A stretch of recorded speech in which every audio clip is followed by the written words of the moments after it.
Voilà, donc je vais d'abord laisser la parole à Frédéric Tordeau, avec lequel nous avons conjointement fondé l'IERHR en 2013. Et Frédéric Tordeau va nous parler de la personne autiste et sa machine, intérêt des médiations robotiques.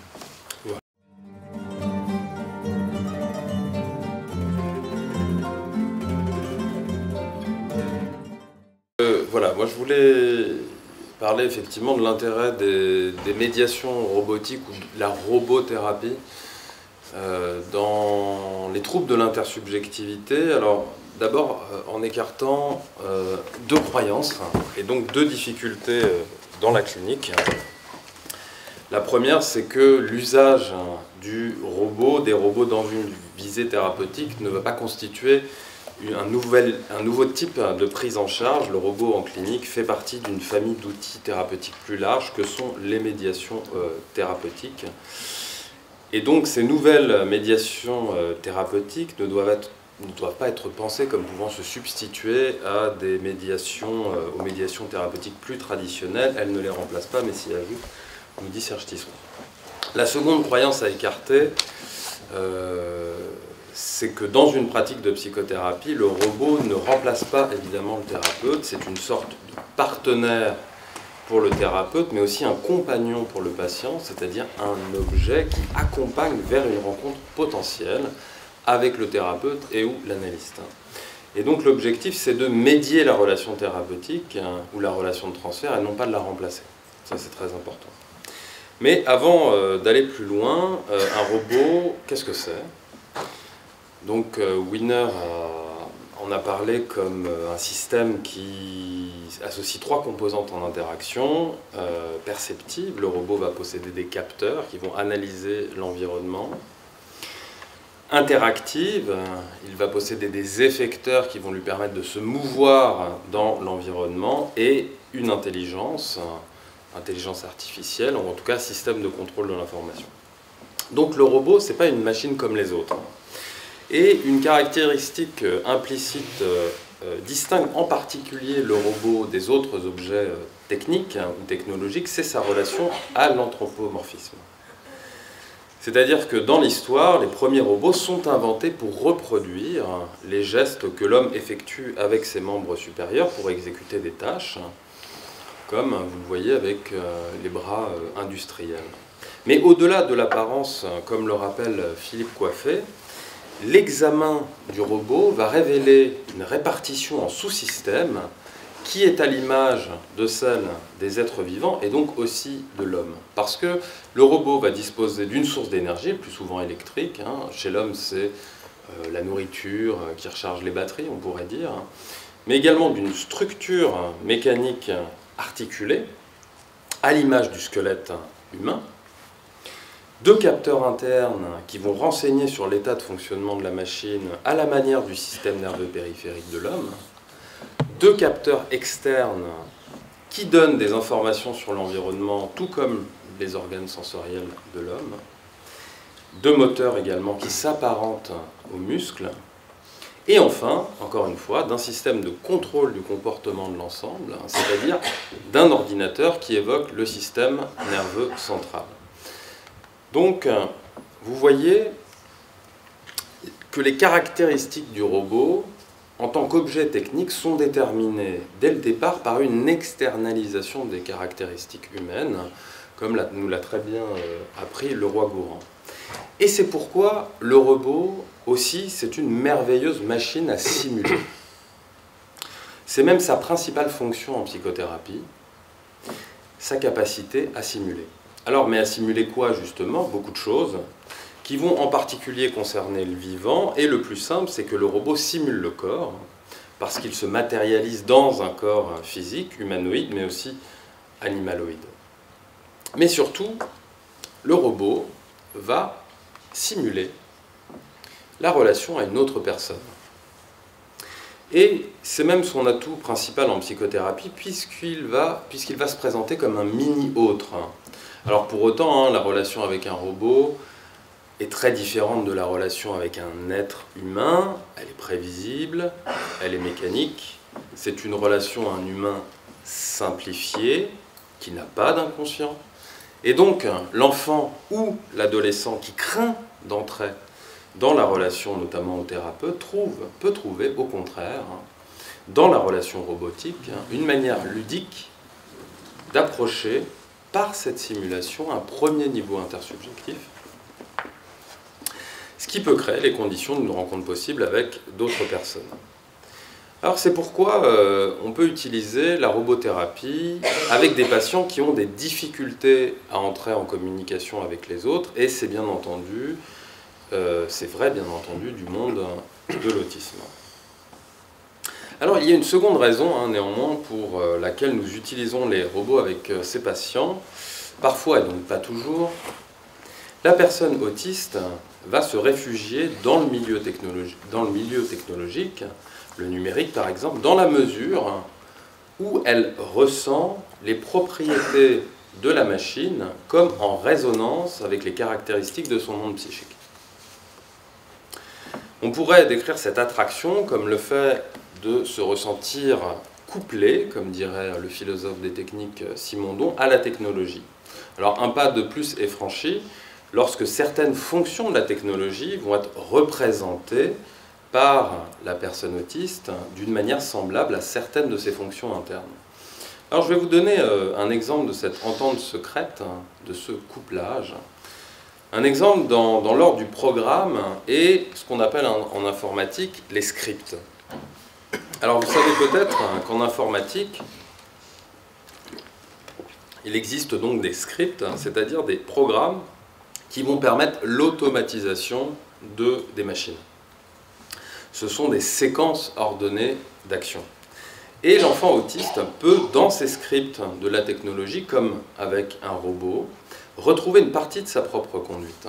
Car vous le savez peut-être, certains enfants suivent des scripts qui vont engendrer des affects douloureux s'ils sont interrompus avant leur clôture. Alors un exemple typique, c'est celui de l'enfant autiste qui va s'engager dans une activité liée à un contexte spatial, comme faire le tour d'une pièce par exemple, et qui va ressentir une très forte angoisse lorsqu'on interrompt cette activité. C'est-à-dire que l'invariance et l'immuabilité des actions de la machine va résonner avec la recherche de comportements fixés chez la personne autiste, comme le dit très bien Benoît Virol. Donc en résumé, le patient peut apprendre avec le robot à mobiliser des interactions sociales parfois inédites. Et donc l'objectif premier de la robothérapie, à mon sens, c'est de faire émerger des potentialités intersubjectives avec les êtres humains par le biais d'une découverte progressive de ces mêmes potentialités dans les interactions avec un robot. Donc vous l'avez compris, le principal atout de la psychothérapie avec les robots, ou de la robothérapie, ou des médiations robotiques, c'est de pouvoir susciter des modes de relation reliés à l'empathie. Car c'est en effet l'empathie qui va permettre la médiation robotique par la simple forme humanoïde du robot et la possibilité qui nous est offerte d'interagir avec lui. Il sollicite notre empathie directe. Avec un robot, qu'on le veuille ou non, nous projetons une partie de notre vie psychique. C'est une projection empathique.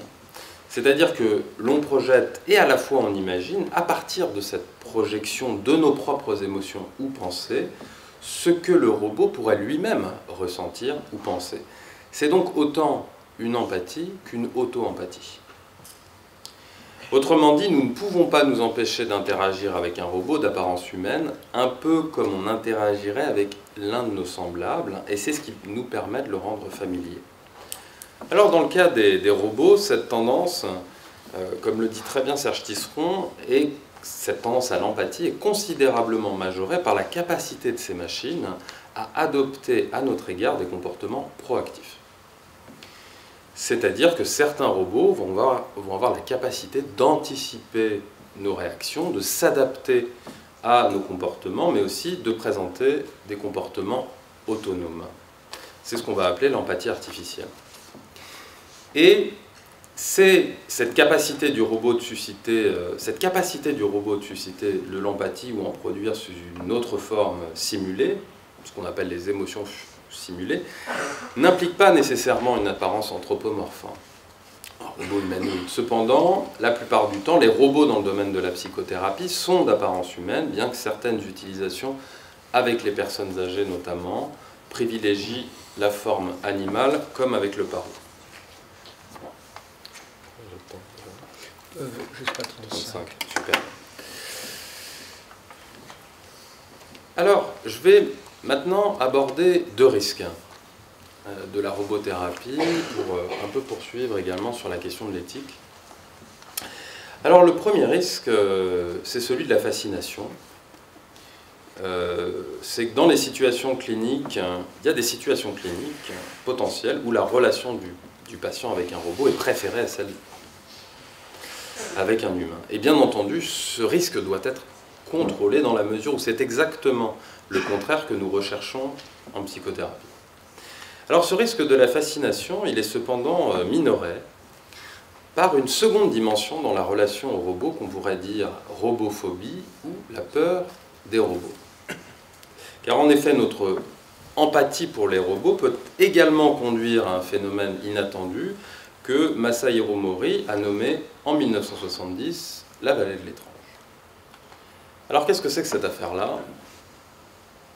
Cette vallée de l'étrange, dans la relation au robot, comme vous le voyez sur la courbe, sur cette courbe, l'empathie va progresser en même temps que la ressemblance avec les humains, puis elle va s'effondrer tout d'un coup, alors qu'on va imaginer être confronté à une sorte de créature ratée, c'est-à-dire une créature qui nous fait douter de son caractère artificiel ou naturel. Et donc, passé cette chute, ce trou dans l'empathie va croître à nouveau pour atteindre son plus haut niveau de familiarité avec l'humain ou avec le cyborg, l'homme connecté. Et donc, le terme de vallée, il est employé ici pour désigner une zone à franchir, une zone psychique, à franchir, au-delà de laquelle les imperfections non humaines chez le robot ne provoquent plus d'inquiétude. Alors cette relation renoue avec l'inquiétante étrangeté de Freud, dont un des maîtres est David Lynch. Voilà. Je voulais le poser un jour, David Lynch, dans un colloque, je l'ai mis. Donc cette relation renoue avec l'inquiétante étrangeté de Freud, elle concerne l'état psychique de celui qui fait face à une situation qui lui paraît à la fois très familière et très étrange. C'est l'attirance-répulsion pour le double. Et de la même façon, le robot est à la fois très familier parce qu'il nous ressemble et très étrange parce que c'est une machine. Ce qui nous confronte au sentiment inquiétant d'être nez à nez avec un humain discordant, comme avec le robot géminoïde d'Hiroshi Ishiguro. Je ferai un sondage pour savoir ceux qui trouvent ça inquiétant ou pas, plus tard. Et donc il y a sans doute une autre raison, tout aussi fondamentale, qui nous oblige à cette peur du robot, à savoir notre narcissisme. Car avec les robots, nous sommes confrontés à l'imaginaire d'une supériorité de la créature sur son créateur, comme sur le reste de l'humanité. Les robots ici menacent l'image idéale de nous-mêmes, et pour trois raisons principalement. Premièrement, parce que les robots nous ressemblent, surtout les robots humanoïdes ou androïdes, et donc nous ne sommes plus les seuls à posséder des attributs humains performants, bipédie, préhension, intelligence logico-mathématique, etc. Deuxièmement, les robots menacent l'image de nous-mêmes parce qu'il n'est pas totalement exclu qu'ils finissent par avoir une intelligence supérieure à la nôtre dans certains domaines. C'est déjà le cas d'ailleurs. Enfin, ils nous font craindre en nos imaginaires que l'évolution ne s'arrête pas avec nous, mais qu'elle se poursuive par une évolution technologique qui prendrait le relais. Donc il s'agit d'une forme de triple atteinte narcissique pour l'espèce humaine qui accompagne la crainte d'un grand remplacement. Alors aussi, la peur concrète du robot pourrait être une tentative indirecte de restauration de cette triple atteinte narcissique. C'est-à-dire qu'à défaut de pouvoir bouleverser en fait, nos croyances sur l'espèce sur l'espèce humaine, eh bien, nous allons éviter de penser aux robots, éviter de les rencontrer et même en avoir peur, jusqu'à un extrême imaginaire, le fantasme d'être sous la menace d'une agression, comme avec le film Terminator, c'est-à-dire l'imaginaire d'un soulèvement des machines intelligentes. N'allez pas voir le dernier, c'est un navet. Pour résumer, on peut décrire la robophobie en 3 temps. D'abord, le robot nous apparaît comme étant l'un de nos semblables.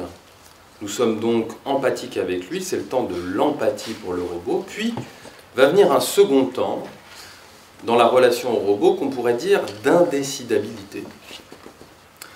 On se demande, est-ce que c'est un être humain que j'ai en face de moi ? C'est également la naissance là, du sentiment d'inquiétante étrangeté et le temps où notre sentiment de familiarité va être déçu. Dans le film Star Wars, ne sommes-nous pas davantage portés à la sympathie à l'égard de R2-D2 que de C3PO, qui pourtant nous ressemble davantage.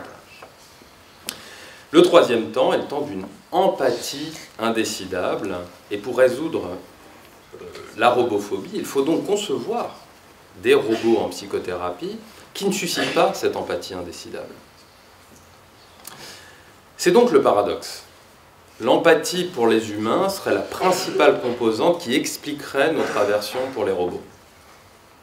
Plus nous sommes empathiques à l'égard des êtres humains, plus il est donc simple de reconnaître chez le robot tout ce qui n'est pas de l'être humain.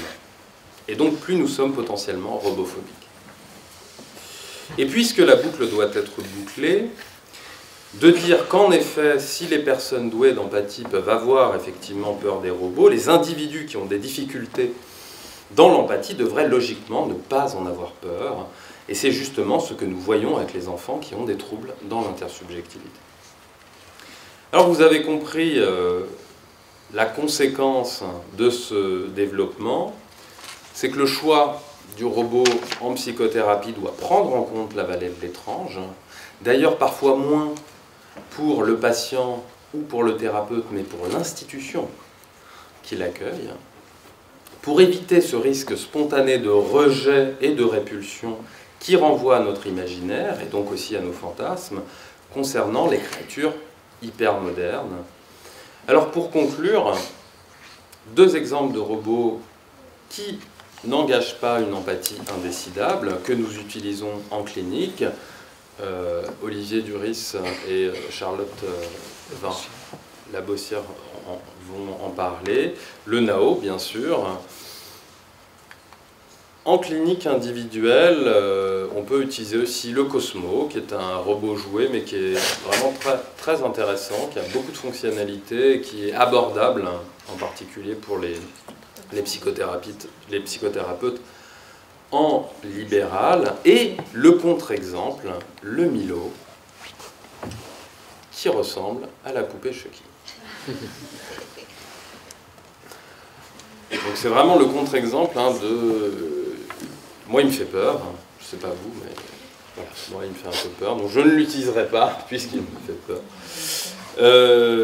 Voilà, donc si vous voulez approfondir ces questions, il y a deux directions, l'enfant, les robots et les écrans, nouvelle médiation thérapeutique avec Serge, qui seront, et robots, de nouveaux partenaires de soins psychiques, comme vous l'a indiqué Serge, qui reprend le colloque de 2017.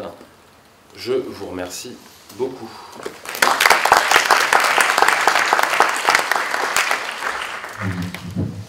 Merci beaucoup Frédéric. Donc on va passer à la deuxième intervention. On aura un petit temps de discussion après les 3 interventions.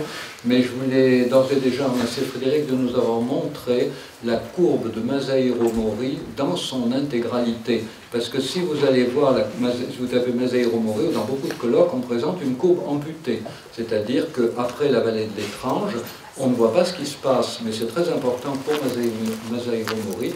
Après la vallée de l'étrange, il y a l'idée de pouvoir concevoir un robot qui ne soit plus à l'image de l'humain, et donc avec le risque que ce robot, toujours imparfaitement humain, angoisse les vrais humains, mais il y a l'idée chez Masahiro Mori de créer un robot à l'image du Bouddha, à l'image de Dieu, à l'image d'un homme totalement idéalisé, et à ce moment-là, ce robot échapperait à la vallée de l'Étrange. Donc il y a cette idée chez Masaru Mori qui est trop souvent occultée, mais qui est quand même essentielle, que le robot qui n'angosserait pas l'humain ne serait pas un robot à l'image d'un homme, mais un robot à l'image d'un dieu.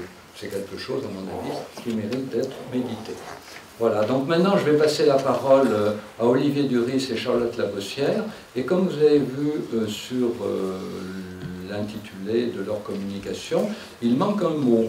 Leur communication, les robots, une médiation innovante dans un hôpital de jour pour enfants autistes.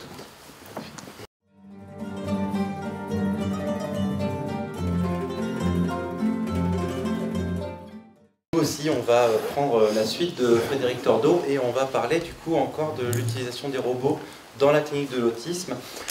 Sauf que cette fois, du coup, nous, on va partir sur quelque chose de moins théorique. On va vraiment vous parler d'une expérience qui a été mise en place l'année dernière. Et en fait, c'est d'ailleurs la toute première fois qu'on va parler de cette expérience. Donc c'est assez impressionnant pour moi parce qu'à ma gauche, il y a mon directeur de thèse, du coup. Donc comme ça, au moins, il l'apprend en même temps que vous. Expérience, en fait, du coup, qui vient justement pour conclure une qui a déjà été présentée, en fait, il y a 2 ans, en 2017, lors du colloque robotique et santé mentale. Alors, donc pour faire un petit peu le résumé de pourquoi cette expérience s'est mise en place, donc Charlotte et moi, on travaille dans un hôpital de jour pour enfants autistes à Paris, donc l'hôpital de jour André Bouloche, qui fait partie du CEREF Fimentin. Et du coup, ça fait quelques années maintenant que, pour ma part, je suis dans cet hôpital de jour et j'y suis venu à la base pour mettre en place des ateliers à médiation numérique. Donc travailler surtout avec le jeu vidéo et avec les tablettes numériques pour pouvoir justement voir qu'est-ce qu'on peut faire dans la clinique de l'autisme pour pouvoir travailler sur les difficultés des jeunes, sur comment améliorer la communication, le lien avec le thérapeute et plein d'autres choses. Et du coup, au bout de quelques années, on s'est dit que ça serait intéressant de tenter aussi des médiations robotiques, ce qui pourrait être aussi une sorte de continuité par rapport au numérique. Et on a commencé à mettre en place différents ateliers avec différents robots. Donc ici, en fait, vous voyez sur les photos les 3 types de robots qu'on utilise dans notre hôpital de jour. On aimerait bien en utiliser plus, donc on attend d'avoir des sous, parce que voilà, l'objectif, c'est de pouvoir en faire le plus possible. Donc en tout cas, là, je les ai mis justement en parlant dessous par ordre de prix, pour savoir si jamais certains d'entre vous veulent tenter les médiations robotiques. Vous avez à gauche les Ozobots. Ce sont en fait des tout petits robots qui font vraiment la taille d'une pièce de 2 €. Qui coûtent 50 € du coup, et qui en fait, eux, sont des robots programmables qui vont servir justement pour apprendre les bases de la programmation aux enfants autistes. Donc en fait, on trace des lignes, le robot va suivre les lignes, et en fonction des couleurs qu'on va utiliser, le robot va réagir. Donc par exemple, si on fait un trait bleu suivi d'un trait rouge, ça veut dire fais demi-tour, et le robot va faire demi-tour. Donc c'est ce qui va permettre de travailler la question de la programmation, de l'intentionnalité d'action, de toutes ces choses-là avec les jeunes autistes, en évitant du coup d'avoir à passer par un langage C++, Python ou autre qui peut être un peu trop compliqué. À côté, donc du coup, le Cosmo qui a été présenté par Frédéric juste avant, donc qui va être vraiment un robot très mignon, qui va ressembler un petit peu à un mélange un peu à Wall-E en fait, du dessin animé Walt Disney, qui lui est déjà plus complexe que l'Ozobot, qui a une vie autonome, ça veut dire qu'il peut vivre tout seul sur la petite table, s'amuser, faire des petites choses, qui joue avec des cubes, qui est très expressif au niveau du visage surtout, et qu'on peut faire parler et qu'on peut programmer aussi de manière assez simple depuis un téléphone ou un ordinateur. Et enfin, le dernier, le Nao, qu'on a depuis quelques années maintenant, que vous connaissez certainement déjà, un robot français qui a été créé par la boîte Aldébaran, qui mesure 58 cm, qui pèse à peu près 7-8 kg, et lui qui est vraiment le robot qui permet plein de choses. On peut le faire se déplacer, on peut entièrement le programmer, on peut le faire interagir, il a des caméras, il a des micros, c'est vraiment le robot le plus complet qu'on puisse avoir aujourd'hui. Et donc du coup, pour ceux qui, alors je ne sais pas si certains ont lu par exemple les actes du colloque d'il y a 2 ans, mais du coup, en fait, nous on a commencé à mener une grosse expérience là-bas sur l'utilisation du robot en atelier compte, où en fait on avait montré que mettre un robot à la place d'un psychologue pour parler et raconter une histoire, ça pouvait avoir un côté intéressant à partir du moment où le psychologue était toujours présent et était porteur du cadre et s'occupait de tout ça, bien évidemment, parce que la voix du robot et son visage allaient permettre en fait à l'enfant de mieux comprendre l'histoire qui lui était racontée, de mieux en comprendre le sens, et donc justement de pouvoir plus facilement bénéficier de l'intérêt d'une médiation par le conte. En partant en fait de cette expérience, on a remarqué dans les tests qu'on faisait passer qu'il y avait aussi chez les enfants du coup du groupe avec le robot une meilleure compréhension des émotions lorsqu'elles étaient présentées par un personnage donc dans l'histoire. On s'est dit du coup que ça serait intéressant de travailler un petit peu plus sur ce point précis des émotions. Et ça tombait très bien en fait parce qu'il me restait 1 an avant de finir ma thèse. Charlotte était en Master 2 et voulait faire un mémoire sur les robots. Donc je lui ai dit, ah bah oui, bah viens, du coup on va faire une expérience là-dessus et on va prendre 1 an pour le faire. Et du coup, c'est cette expérience-là sur la question des émotions qu'on va vous présenter aujourd'hui. Et je laisse Charlotte s'en occuper du coup. Alors, ça marche pas? Si, ça marche. Si.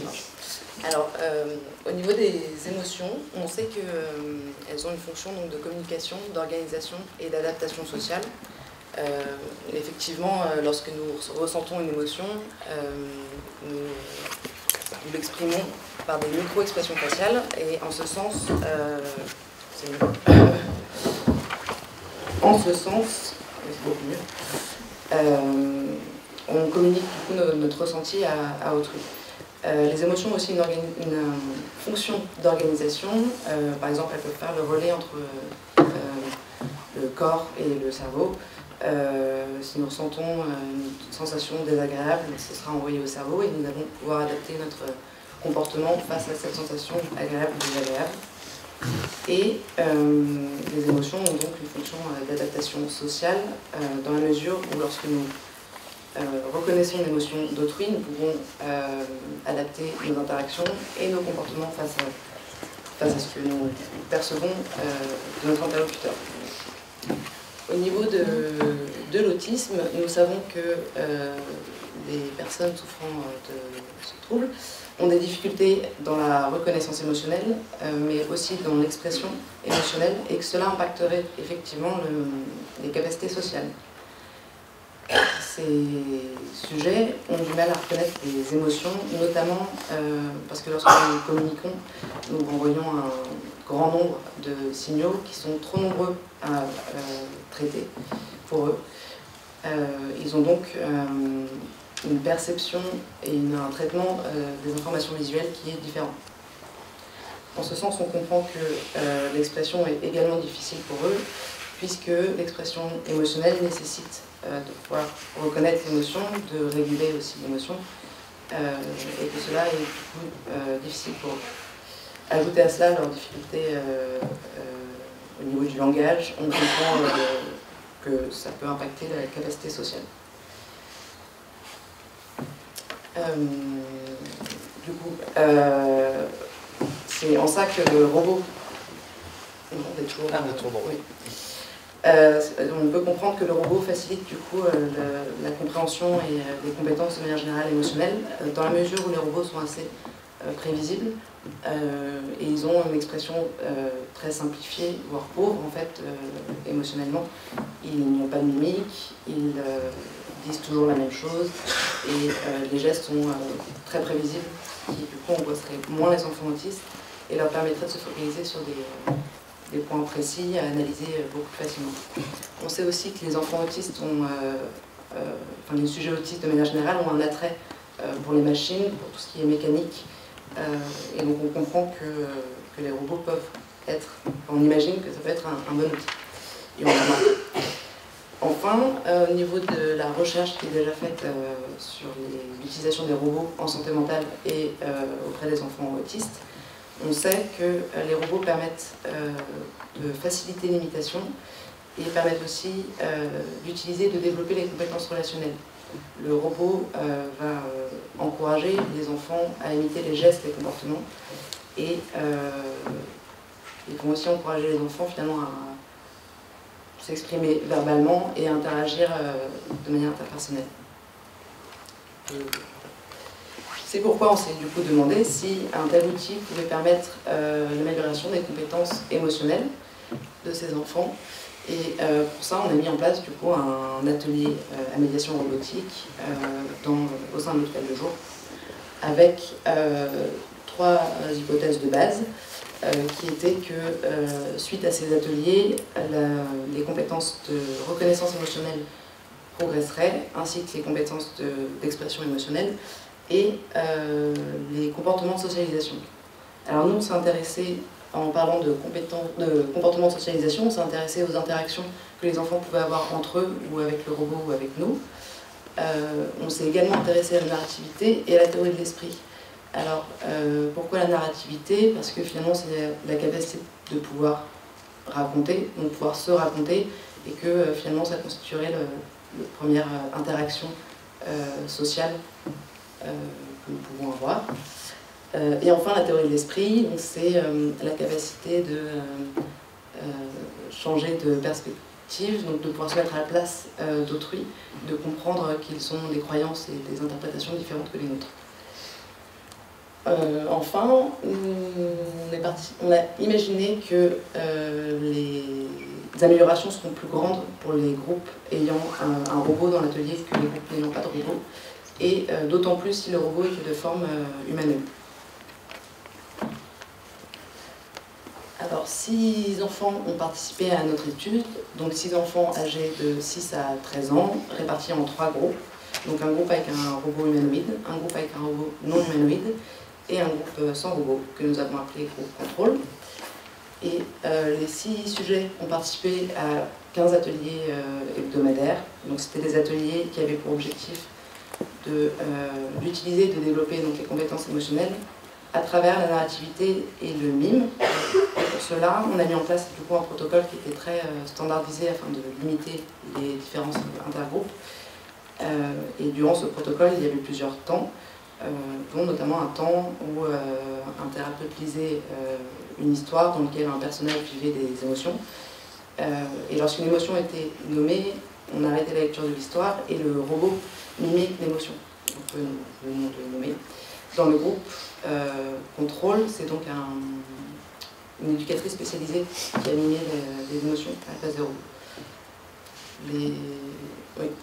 Les enfants étaient aussi, durant un temps d'atelier, invités à nommer les 6 émotions primaires, à les mimer, à les reconnaître aussi. Les enfants ont été testés en T1 et T2, donc avant les ateliers et à la fin des 15 ateliers, à l'aide de plusieurs tests. Donc un test de reconnaissance des émotions faciales, où l'enfant voyait une photo et il devait nommer l'émotion qui était exprimée par la personne sur la photo. Et nous avons utilisé 3 subtests de l'ANEPSI 2, donc le subtest de reconnaissance d'affect, le subtest de théorie de l'esprit et celui de mémoire narrative. Enfin, et pour avoir le plus de données cliniques et pouvoir vraiment voir l'évolution des enfants, nous avons utilisé l'observation participante, donc qui consiste à non seulement participer aux ateliers, faire attention à ce qui se passe, et à la fin de chaque atelier, on prenait un temps pour remplir une grille sur chaque enfant. Donc les 2 robots que nous avons utilisés, donc pour le robot humanoïde, c'était le robot du coup, Nao, qui a été déjà présenté, et le robot non humanoïde, c'était le robot Cosmo. Alors ce qui est intéressant, c'est qu'on voit bien que la différence entre ces 2 robots dans l'expression émotionnelle est que le robot Cosmo a des yeux qui sont très expressifs et qui du coup se rapprochent plus d'une expression faciale, alors que le robot Nao, bien que de forme humanoïde, avait pour particularité d'exprimer les émotions par des gestes et des sonomatopées. Je crois que c'est comme ça qu'on dit. Alors, au niveau des résultats, on a vu que pour la reconnaissance émotionnelle, effectivement, les groupes avec robots ont plus progressé que les enfants de groupe sans robot. Et ce qui est intéressant, c'est que pour le test de reconnaissance faciale, la TREF, c'est le groupe Nao qui a le plus augmenté ses compétences, alors que pour le deuxième test de reconnaissance d'affect, où finalement la tâche était plutôt de distinguer une émotion d'une autre, c'est le groupe Cosmo qui est le plus progressé. Et on voit d'ailleurs que le groupe contrôle a même baissé ses résultats. Au niveau de l'expression émotionnelle, on a pu voir grâce à nos observations que les enfants ayant été en contact avec les robots ont exprimé les émotions de manière beaucoup plus importante. C'est-à-dire que non seulement ils les ont nommées spontanément et beaucoup plus rapidement dans l'année, mais leur expression émotionnelle faciale a également beaucoup évolué. Et ils se sont même encouragés les uns les autres à mimer les émotions, ce qui n'était pas vraiment le cas dans les groupes contrôle, pour les sujets du groupe contrôle, voire pas du tout le cas. Au niveau de la théorie de l'esprit, on n'a eu aucune amélioration. On a imaginé que cela était lié à nos dispositifs qui ne permettaient pas de changer de perspective émotionnelle, de pouvoir se mettre à la place de l'autre. Et enfin, pour les capacités narratives, il y a eu des évolutions, mais les résultats étaient trop hétérogènes pour qu'on puisse affirmer si le robot a eu un impact dessus. Et oui, le seul enfant qui a vraiment bien progressé dans ce domaine-là, c'est justement un enfant du groupe contrôle, donc sans robot, qui avait particulièrement investi l'aspect narratif plutôt que émotionnel des adultes. C'est assez intéressant à penser après. Alors, du coup, en fait, pour résumer rapidement cette expérience et puis un peu revenir dessus, finalement, ce qui était intéressant, c'est que notre expérience, elle a bel et bien montré que le robot, les robots, hein, donc qu'ils soient humanoïdes ou non humanoïdes, avaient bel et bien en fait un impact sur l'amélioration des compétences de reconnaissance émotionnelle et d'imitation des émotions chez les enfants autistes. En fait, les enfants qui faisaient partie des deux groupes avec robots, donc que ce soit le Cosmo ou que ce soit le Nao, arrivaient plus facilement finalement à comprendre l'émotion qui leur était montrée et à pouvoir l'imiter, à pouvoir la rejouer. Ce que disait Charlotte aussi était intéressant, hein, par contre, c'est que cette histoire de narrativité, à la base on s'était dit, forcément, passer par le fait de raconter des histoires pour identifier les émotions, ça va pouvoir aider les enfants, ça va pouvoir le mettre en contexte, et puis ça va nous permettre de revenir sur ce qu'on a fait dans l'atelier compte. Sauf que là, cette fois, on a remarqué qu'il n'y avait pas eu d'amélioration. Pourquoi? Nous, en tout cas, notre hypothèse, et on est vraiment très certains de cette hypothèse, c'est vraiment le fait que dans l'atelier compte, c'était bien le robot qui racontait l'histoire, alors que dans cet atelier-là, c'était l'humain qui racontait tout le temps l'histoire, le robot n'était là que pour appuyer sur le côté émotionnel. Du coup, en fait, les enfants, finalement, se sont beaucoup plus centrés sur, justement, le visage du Cosmo ou le Nao en général, pour pouvoir percevoir ces émotions, peut-être les mettre en contexte, mais en tout cas, ça n'a pas vraiment amélioré en soi leur capacité de reconnaissance, de compréhension narrative. Donc c'est là où, vraiment, ce qui est intéressant, c'est qu'on voit qu'il y a vraiment un double travail qui peut se faire, et tout dépend du dispositif qu'on met en place, du cadre qu'on fixe et tout ça. Là où justement, dans le groupe sans robot, un des enfants a pu se fixer sur le côté de l'histoire qui était raconté plutôt que sur les émotions, parce que comme l'a dit Charlotte, trop d'émotions sur un visage, aussi bien au niveau de la voix qu'au niveau justement des muscles faciaux et tout ça, ça risque d'être trop envahissant pour l'enfant, et donc il préfère se couper de ça et plutôt se centrer sur l'histoire qu'il lui a racontée. Au niveau de l'ambiance dans le groupe aussi, c'était assez intéressant de pouvoir comparer ça, parce que ce qui a été remarqué aussi, c'est que les 4 enfants qui faisaient partie de groupe robot étaient très calmes, très intéressés et montraient vraiment une ambiance qu'on ne trouve pas très habituellement dans un hôpital de jour. Je ne sais pas si vous êtes déjà allé travailler dans un hôpital de jour pour enfants, mais généralement, il y a de la vie, on va dire, hein, il y a de la vie, il y a des coups, il y a des cris, et nous on s'est retrouvés quand même avec des enfants très calmes, très participants, qui avaient vraiment envie de participer, alors que dans le groupe sans robot, il y avait de la vie, il y avait des coups, il y avait des cris, enfin voilà, donc quelque chose de plus habituel auquel on avait l'habitude de travailler. Et en fait, c'est la même observation qu'on avait fait par rapport aux ateliers compte. Donc finalement, on voit bien que, qu'importe par contre comment utiliser le robot, à partir du moment où il l'a, qu'il soit humanoïde ou non humanoïde, il va bel et bien avoir un impact sur la dynamique de groupe et sur tout ce qui est attention conjointe et justement sur le fait de baisser un petit peu l'excitabilité des enfants. Donc ça, c'est aussi quelque chose avec lequel on était assez content de pouvoir voir ça, le côté très contenant du cadre. Au niveau par contre de notre comparaison robot humanoïde, robot non humanoïde, parce que c'était vraiment le petit plus de notre expérience qu'on avait envie de travailler, finalement on n'a pas observé de différence extrêmement importante, hein, comme vous pouvez le voir par rapport aux résultats que vous a montré Charlotte tout à l'heure. La différence qu'on va pouvoir remarquer peut-être, elle va avoir lieu sur la question des tests en eux-mêmes. Le test de reconnaissance des émotions faciales, celui qui a été plus réussi par les enfants du groupe NAO, c'est un test où en fait on a des visages d'adultes donc qui font des grimaces et l'enfant doit dire si c'est de la joie, de la peur, de la colère ou autre. L'autre test de reconnaissance des émotions, donc celui de l'ANEPSI, c'est un test où on a des visages d'enfants et le but c'est pas de reconnaître l'émotion qu'il y a, mais c'est de comparer. Donc par exemple on a un enfant qui va faire une grimace de colère et on va avoir 5 enfants en dessous qui font chacun une grimace différente et on doit trouver celui qui est en colère comme celui d'en haut. Et du coup en fait nous l'hypothèse qu'on a posée c'était que justement le NAO allait permettre beaucoup plus d'améliorer la capacité d'intégration des émotions, donc d'être capable de reconnaître en fait l'émotion qui est jouée, qui est montrée, là où le Cosmo allait permettre plutôt d'améliorer la capacité de distinction des émotions, donc le fait d'être capable de comparer.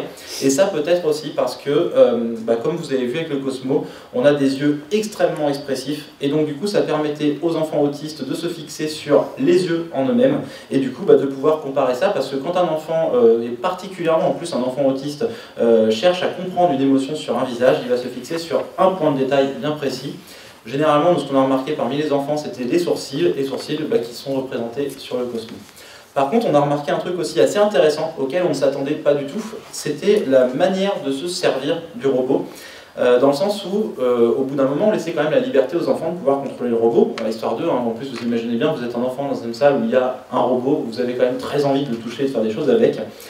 Et bien on a remarqué que le robot humanoïde, donc le NAO, lui, il servait beaucoup en fait comme support de parole. Ça veut dire que les enfants adoraient le faire parler, lui faire dire des choses. Et ça, j'en parlerai un petit peu tout à l'heure si j'ai un peu de temps.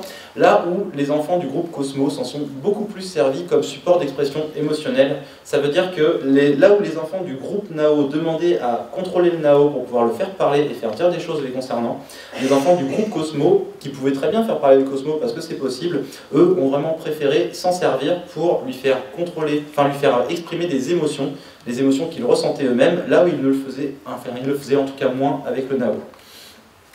Alors, d'ailleurs, même avant de revenir sur les limites, je vais quand même vous raconter cette petite histoire, parce que je l'ai trouvée super mignonne. On a un enfant du groupe robot NAO qui était un enfant autiste, on va dire un peu dans sa bulle, voilà, mais ça c'est pas très étonnant on va dire, mais en tout cas qui aimait beaucoup être en relation avec les adultes et pas avec les enfants. Il était souvent dans son coin, et lui d'ailleurs, c'était remarqué par beaucoup de ses éducateurs, de ses thérapeutes et tout ça, que voilà, lui ce qui était plus simple c'est d'interagir avec l'adulte. Les enfants ça l'intéressait pas trop.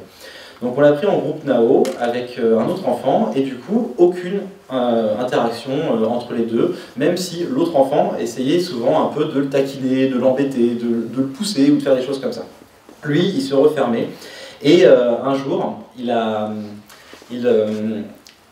en fait, l'autre enfant n'était pas là, et du coup, on lui a dit, tiens, est-ce que tu veux contrôler un petit peu le robot aujourd'hui? Et il s'est mis à dire, oui, d'accord, pas de souci. Est-ce que tu peux écrire à ma place? Alors je lui dis oui, bien sûr, pas de souci, je peux écrire, dicte-moi. Et là, il commence, alors on va dire que cet enfant, on va l'appeler Dylan, et il commence à me dire aujourd'hui, Dylan, il est content. Alors j'écris, aujourd'hui, Dylan est content, le robot le répète. Et il dit, aujourd'hui, Dylan, il est content parce que Hugo, il n'est pas là. D'accord, on répète ça, le robot le répète. Et d'un coup, il dit aujourd'hui, Dylan, il est content parce que Hugo, il n'est pas là et Hugo, il embête tout le temps Dylan. Alors, le robot répète ça. Et alors, moi, d'un côté, je me dis, bon, on va s'amuser un petit peu. Et donc, je prends le clavier, sans attendre qu'il me répète, qu'il me dise quoi écrire. Et là, j'écris moi-même, mais au fond, quand même, Dylan, il aime bien Hugo. Et alors, le robot dit, mais au fond, Dylan, il aime bien Hugo. Et alors là, l'enfant s'arrête, il me regarde et il me dit. Dylan aime bien Hugo quand même, alors je le réécris, et le robot parle, et puis d'un coup il me dit, aujourd'hui Hugo il est absent et Hugo il manque à Dylan. Et alors j'écris cette phrase, et là il me dit c'est fini. Alors je commence à écrire c'est fini, il me dit non, écris pas, c'est fini. Et puis là il sort un stylo, il prend une feuille, il écrit c'est fini, et puis il s'en va. Et du coup on voit quand même qu'il y a eu une capacité de pouvoir parler d'un ressenti personnel, ce qui est quand même très difficile pour un enfant autiste, en passant à travers la machine, en passant en plus par le biais du thérapeute qui l'écrivait, et d'être capable aussi d'entendre une sorte, pas d'interprétation, mais en tout cas quelque chose qui venait de moi, que j'ai écrit aussi à sa place, et c'est vraiment par ce jeu-là, en fait, qu'il a pu se passer quelque chose à travers la machine. Là où, par exemple, pour le Cosmo, c'était plutôt un enfant qui était très colérique, très en colère ce jour-là, il n'avait vraiment pas envie de parler et tout ça, mais il s'est retenu, ce qui est assez rare d'ailleurs pour lui, il s'est contenu pendant tout le temps, et au moment où on lui a dit « tu veux contrôler un petit peu le robot ?» il a dit « oui !» et puis il a pris le téléphone, et puis il a dit « colère, colère, colère, colère, colère », et en fait le robot n'arrêtait pas d'être en colère tout le temps, et après il est parti. Et en fait du coup lui il a pu passer par enfin il a attendu jusqu'à la fin de pouvoir contrôler le Cosmo pour pouvoir lui faire sa colère, pour que ça justement fasse les capacités d'expression en fait à ce niveau-là. Donc c'est vraiment, ça a été des séances très touchantes, hein, parce que déjà celle que je vous ai racontée avec Hugo Mancadilla, moi je vous avoue j'étais tout, c'est trop mignon, mais il y en a eu plein d'autres, hein, des séances comme ça que je pourrais raconter, enfin c'était assez incroyable, hein, sur à peine 15 semaines. Au niveau des biais par contre et des limites, c'est important quand même d'en parler. Un des premiers problèmes qu'on a eu, c'est le fait qu'on n'avait pas beaucoup de patients. C'est vrai que quand même faire 3 groupes de 2 enfants, c'est pas incroyable, hein, donc vous imaginez bien qu'on n'a fait aucun test statistique pour chercher une significativité ou autre, parce que c'est pas possible. En fait, le problème était que déjà on a commencé un petit peu tard par rapport à l'hôpital de jour, notre atelier. On a commencé en octobre et pas en septembre. Donc du coup, beaucoup d'enfants avaient déjà des emplois du temps blindés, et donc ça a été très difficile de trouver un temps libre pour en prendre. Et aussi le fait que, il faut l'avouer, quand on fait une pratique par exemple en libéral avec des robots, c'est facile à mettre en place parce que c'est nous qui décidons. En institution, il y a encore beaucoup de travail à faire pour pouvoir faire accepter le fait qu'on veut utiliser le robot, qu'on veut s'en servir avec des enfants. Et donc pouvoir prendre beaucoup d'enfants en même temps, c'est assez compliqué. On sent des fois des résistances institutionnelles sur lesquelles il faut pouvoir travailler encore avec le temps. Par contre, le côté positif de cette limite, c'est que du coup, vu qu'on est quand même très content des résultats qualitatifs qu'on a eus, on va venir maintenant un petit peu partout, faire des colloques, faire des présentations, aller en parler dans les institutions et dire on serait très content de pouvoir le mettre en place aussi chez vous pour avoir suffisamment de patients pour en faire une vraie étude quantitative. Donc c'est aussi le but, tout comme l'atelier compte que j'ai présenté il y a 2 ans. Nous, on est totalement partant pour pouvoir la relancer le plus possible pour pouvoir avoir de vrais résultats chiffrés et quantifiables, ce qui serait vraiment pas mal pour nous. Alors aussi, il y a simplement le fait que, vous savez, aujourd'hui on ne parle pas de l'autisme, généralement on parle des autismes, parce qu'il y a quand même une grande hétérogénéité de ce trouble. Donc justement le fait que chaque enfant avait sa propre manière d'être, sa propre manière d'être avec le monde, sa propre manière d'interagir. Et donc c'est possible que les robots, l'utilisation de tel ou tel robot puisse aussi dépendre de tel ou tel type d'autisme que l'enfant va nous présenter. Et il y a aussi le fait que dans le cadre de cette recherche, on a voulu mettre en place un atelier très protocolaire, ce que Charlotte vous a expliqué. Donc les enfants arrivent, on cite les émotions, on fait un petit jeu de mime, puis on lit l'histoire, on fait rejouer les émotions, puis l'enfant peut contrôler. Et justement, nous, ce qu'on aurait aimé, c'est pouvoir mettre en place un peu plus de spontanéité et de liberté d'action dans les ateliers, justement pour ce genre de petite histoire que je vous ai racontée. Et c'est pour ça que du coup, cette année, dans le cadre de la future thèse de Charlotte, on a décidé de mettre en place des ateliers libres avec enfants et robots, où on laisse l'enfant décider de faire ce qu'il veut du robot, et nous on est là pour l'accompagner, pour l'aider, pour mettre du sens dessus, et justement ça va nous permettre un petit peu de voir tout le potentiel de ces nouvelles technologies dans la clinique de l'autisme. Et donc pour conclure quand même, on voit bien que à la suite de la question des ateliers comptes, déjà qui nous ont montré un intérêt sur la question du cadre, de la contenance, de la compréhension des émotions, oui en effet, et aussi de la compréhension des histoires et de la socialisation. On a vu aussi avec cette expérience qu'au niveau de la compréhension des émotions et de la possibilité de les imiter et de les communiquer, le robot avait bel et bien un impact positif, qu'il soit humanoïde ou non humanoïde. On a aussi vu que la question de humanoïde ou non humanoïde se pose. On est en train d'écrire quelque chose là en ce moment sur comment penser la forme du robot en fonction de ce qu'on a envie de travailler chez l'enfant autiste. Donc ça aussi c'est intéressant à penser, que le thérapeute devra aussi penser en amont à quel type de robot je veux prendre. Pour les thérapeutes qui font de la thérapie par le numérique, c'est un peu pareil. Généralement, on se pose la question, quel type de jeu vidéo je vais prendre avec cet enfant. Là, ça peut être pareil avec le robot. Ça peut aussi se décider par le désir du patient. Il n'y a pas de souci à ce niveau-là, au contraire. Mais justement, il faut une réflexion sur la forme, l'apparence et la capacité d'interaction. Alors aussi, bien évidemment, on le répète encore une fois, on le répétera jamais assez, Serge Tisseron l'a très bien dit au début, mais c'est important que quelqu'un d'autre le dise, et encore après nous, d'autres le disent. Le robot n'est pas là pour remplacer l'humain, on l'a bien vu avec cette petite histoire de Dylan. Dylan, il avait aussi besoin d'utiliser le robot pour parler d'un autre qui lui manquait, pour en parler à un adulte. Le robot, c'est un support de communication, c'est un support de relation, c'est pas lui qui va être le thérapeute du jeune, c'est pas un objectif, et de toute façon, ça marcherait pas.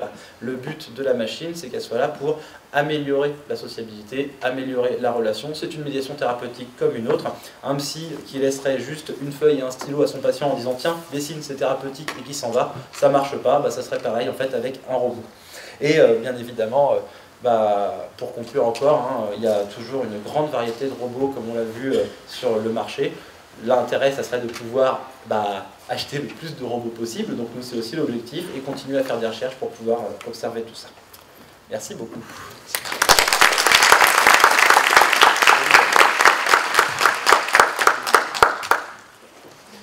Un grand merci à Olivier Duritz et Charlotte Labossière. Alors, ils nous donnent non seulement envie d'utiliser des robots, mais ils nous donnent envie presque de nous occuper d'enfants autistes. Et quand on voit comme c'est difficile, c'est vraiment tout à leur honneur de pouvoir nous communiquer leur enthousiasme. Alors je voudrais donner deux petites précisions peut-être qui pourront vous aider à mieux comprendre ce qui vient d'être dit et peut-être ce qui va suivre. Il a été question là à l'instant de robots humanoïdes pour le NAO. Humanoïde, ça veut dire un robot qui a une similitude fonctionnelle avec un humain. C'est-à-dire qu'un robot humanoïde, il a une apparence de tronc, il a l'équivalent de bras, de jambes et d'une tête. Voilà. Donc c'est une apparence fonctionnelle puisque l'être humain, il est en effet doté d'un tronc, de bras, de jambes et d'une tête. Mais un robot androïde, c'est autre chose. Un robot androïde, c'est un robot qui a une similitude d'apparence avec un être humain. Et ça m'est d'autant plus facile de vous en parler que Frédéric Tordeau vous a montré une image de robot androïde. C'est le fameux Géminoïde de Hiroshi Ishiguro. Vous avez vu Hiroshi Ishiguro posant à côté de son Géminoïde, qui est donc un robot androïde imitant une apparence humaine. D'ailleurs, pour la petite histoire, c'est assez drôle. Hiroshi Ishiguro a fabriqué un robot à son image il y a une dizaine d'années. Entre-temps, Hiroshi Ishiguro a vieilli, mais le robot n'a pas vieilli. Comment croyez-vous qu'Hiroshi Ishiguro a fait? Il s'est fait rajeunir par la chirurgie esthétique. Je trouve que c'est une jolie fable parce que l'homme fabrique un robot à son image, puis se transforme à l'image du robot. Je trouve que c'est assez joli. Alors la deuxième précision que je voulais apporter, c'était par rapport à tout ce qui a été évoqué autour de la théorie de l'esprit et de la capacité de reconnaissance émotionnelle. Il faut bien comprendre que ce n'est pas la même chose. Ce sont des composants de ce qu'on appelle l'empathie, d'ailleurs on ne parle plus d'empathie maintenant au singulier, mais plutôt des empathies. Donc les empathies, les compétences empathiques, c'est ce qui assure la vie sociale.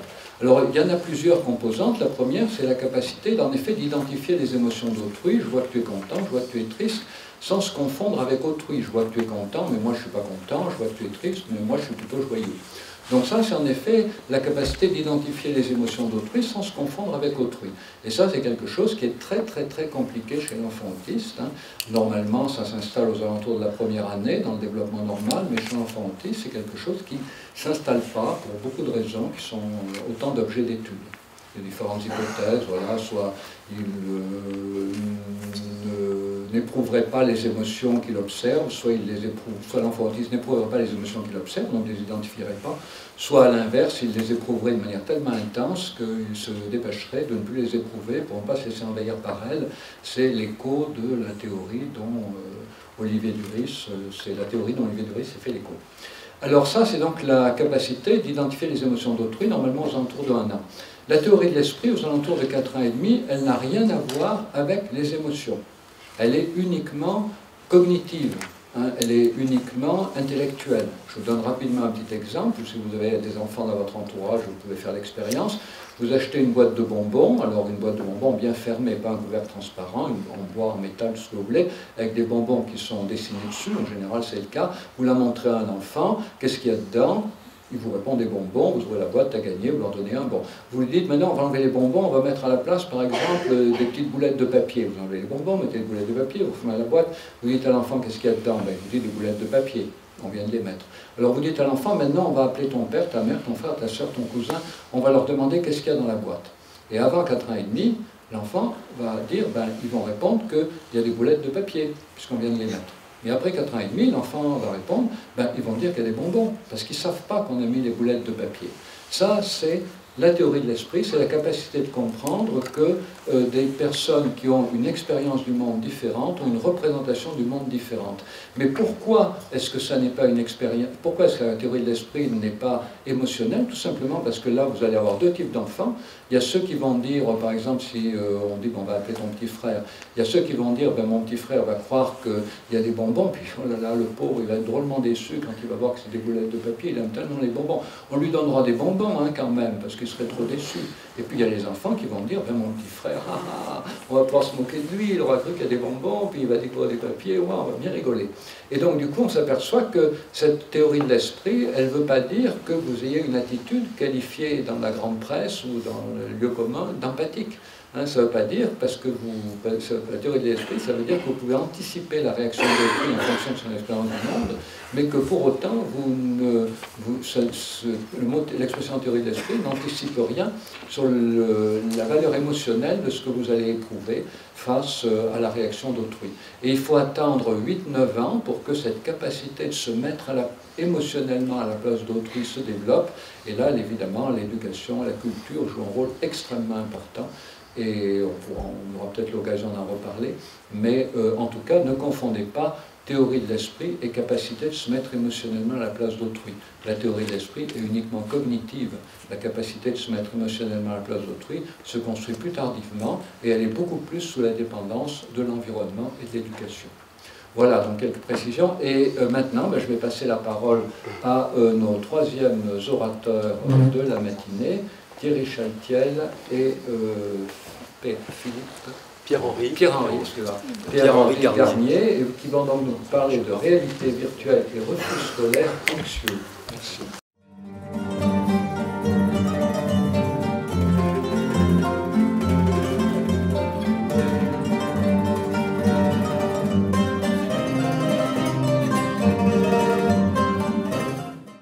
Merci à tous les organisateurs de cette invitation. Je suis Thierry Chaltiel, pédopsychiatre, et donc je travaille dans un centre de consultation et un hôpital de jour pour enfants et adolescents, grands enfants et adolescents à partir de 10 ans, qui dépend du CHU de Nantes.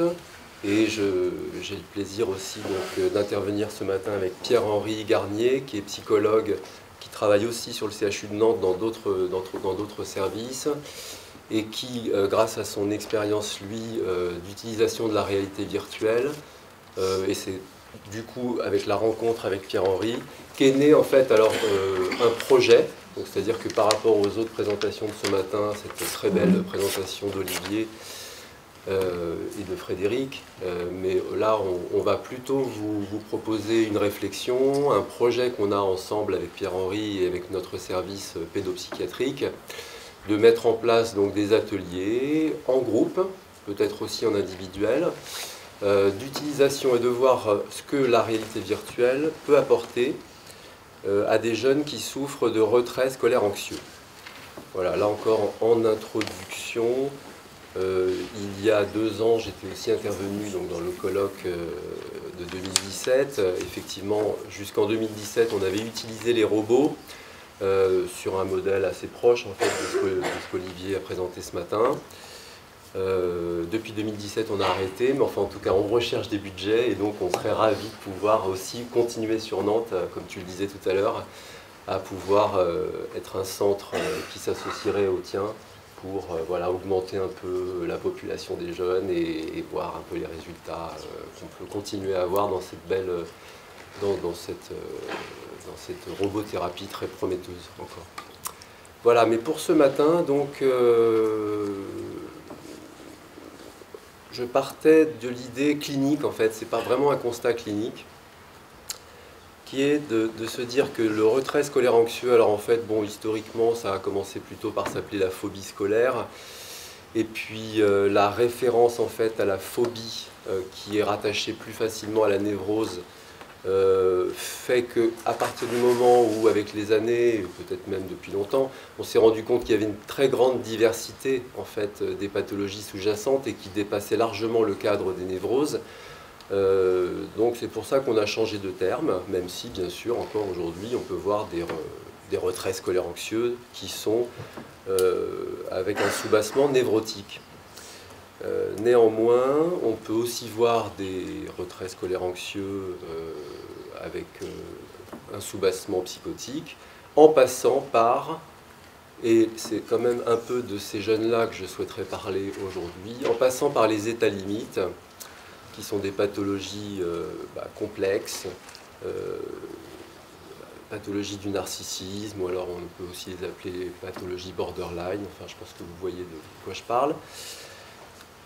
Donc, et ça, ce sera donc en effet vraiment le constat clinique d'un vrai défi thérapeutique. Nos médiations thérapeutiques, comme le rappelait aussi Frédéric tout à l'heure, on ne travaille pas qu'avec la réalité virtuelle, on ne travaille pas qu'avec les médiations numériques, même si on utilise aussi dans notre hôpital de jour les jeux vidéo, voilà, qui sont des médiations qui sont attractives. Donc c'est vrai que forcément les jeunes ont plutôt tendance à très vite, puisqu'on galère des fois quand même avec un petit peu l'accès aux soins, l'envie de venir passer une demi-journée sur un hôpital.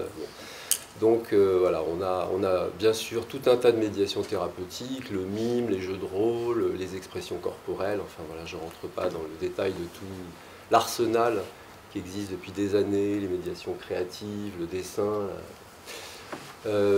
Mais quand même, la question donc du retrait scolaire anxieux, on est face à des jeunes qui quand même sont dans des tableaux cliniques très inquiétants. Et je me suis dit, voilà, vous présenter aujourd'hui le projet avec la réalité virtuelle qui a peut-être de l'intérêt, j'espère que vous pourrez comprendre pourquoi. Alors la définition, bon, j'ai pris une définition un peu ancienne, des enfants qui, pour des raisons irrationnelles, refusent d'aller à l'école et résistent avec des réactions d'anxiété très vives ou de panique quand on essaie de les forcer à aller en cours, d'aller en classe, en collège, en lycée. Donc, voilà pour la définition. J'ai aussi parlé de la diversité des pathologies sous-jacentes. Et en effet, alors, il y a plusieurs possibilités. On peut avoir des jeunes qui présentent des tableaux vraiment phobiques. On pourrait appeler ça des phobies simples, agoraphobie, claustrophobie, phobie sociale. Donc là, du coup, c'est pas forcément sortir de chez soi qui sera le plus difficile, mais ça va être d'être dans la rue, de prendre le bus, de prendre le métro, le tram, d'être dans des espaces voilà, libres avec le regard des autres, de rentrer dans la classe, d'avoir tous les élèves qui nous regardent, ou alors tout simplement de ne pas supporter d'être dans des endroits clos. Donc ça, effectivement, Pierre-Henri, tu en parleras peut-être un petit peu. Il y a aussi donc des thérapies déjà qui existent en utilisant la réalité virtuelle. Et je crois même qu'aujourd'hui, on va en entendre parler un peu plus loin dans la journée, qui sont les thérapies d'exposition à la réalité virtuelle, utilisant plutôt le modèle des thérapies cognitivo-comportementalistes, et qui, je pense, notamment dans ces pathologies avec ce soubassement névrotique, doivent tout à fait bien fonctionner, et il y a plusieurs déjà études qui le montrent. Pour ce qui me concerne moi, plus particulièrement en consultation de pédopsychiatrie et en hôpital de jour, je reçois des jeunes, donc comme je le disais, qui